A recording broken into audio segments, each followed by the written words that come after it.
isa ang basura sa mga pangunahing problema sa Panglao Island sa Bohol, kung saan posible itong makaapekto sa kanilang turismo. Narito balita ni Roelyn Romulo.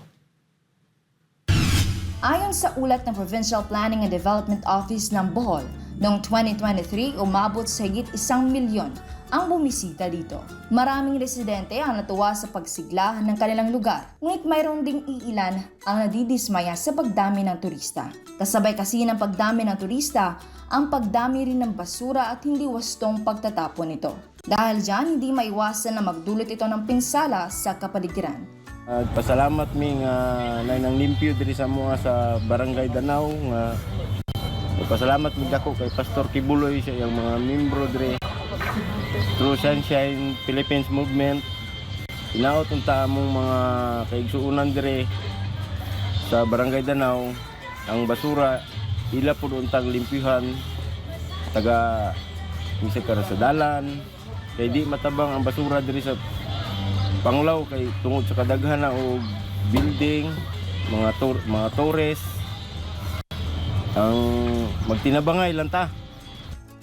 Kaya naman hindi ito pinalagpas ng mga volunteer ng Sunshine Philippines Movement sa ilalim ng inisyatibo ni Pastor Apollo C. Kibuloy, katuwang ang Keepers Club Bohol, maging ng mga kapulisan at kawani ng LGU Panglao na magkaisa para sa nationwide cleanliness drive na pinamagatang Kalinisan, Tatag ng Bayan. Kini nga mong ginabuhat karon in behalf sa atong may gugmaong pastor, Pastor Apollo C. Kibuloy through Sunshine Movement, Philippines Movement.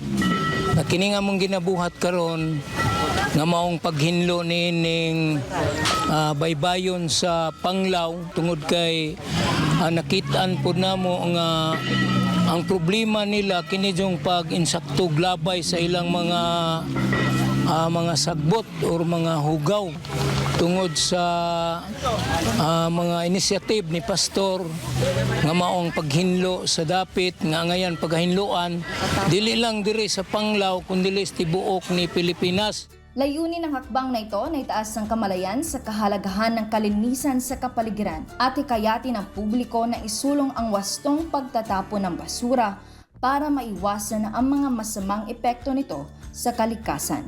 Ang ganitong paglilinis ay makakatulong sa lokal na turismo. We are so thankful for the initiative through Pastor Kibuloy and the Sunshine Philippines Movement for this environmental initiative that they are sharing to us in Panglao. Ang Daurang po is isa sa mga problematic areas when it comes to solid waste management. So we're so thankful that the group choose this area para sa environmental initiatives nila. So sa ginawa po nila ngayon, napakalaking tulong po sa local government unit of Panglao. They are one of our game changers when it comes to environmental sustainability.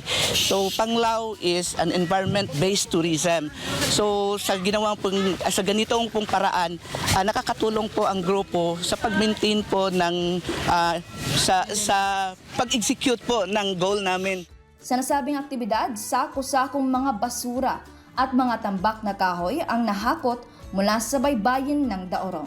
Kaya naman nagpapasalamat ang lokal na pamahalaan dahil napili ng SPM at ni Pastor Apollo ang kanilang lugar para isagawa ang malawakang cleanup drive, lalo pat isa rin ang kanilang lugar na dinarayo ng libo-libong turista bawat taon. Hinihikayat din nila ang mga naninirahan sa lugar na panatilihin ang kalinisan at kaayusan sa kanilang lugar, lalo na sa mga baybayin. Sinanguluhan sa kapitan Kinyan man kami nagpapasalamat sa grupo sa Sunshine Philippines Movement di panguluhan ni Pastor Apollo Kibuloy nga kami nahimong napili ang lugar na himuan sa pagpanghinlo tungod kay ang lugar murang sentro mi sa turismo o dako namong kalipay sa among barangay dinay sa among barangay Imo. Ang hakbang na ito ay may tuturing na ring panata ng mga nakilahok na volunteer para mapangalagaan ang kapaligiran.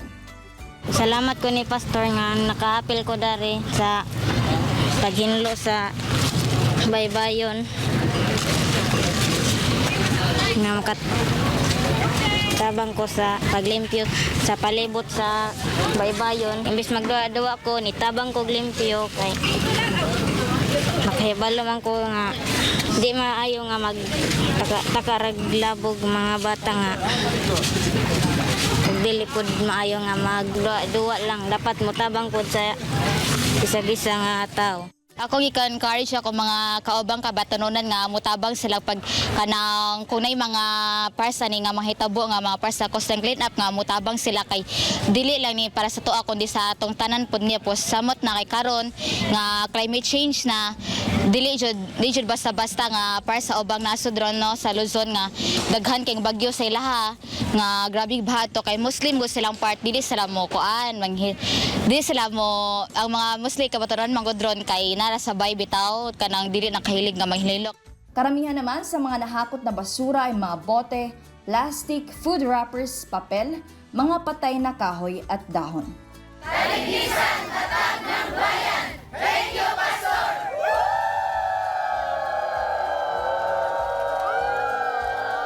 Para sa Diyos at sa Pilipinas nating mahal, ako ang inyong citizen correspondent mula dito sa Bohol, Rowelyn Romulo, SMNI News.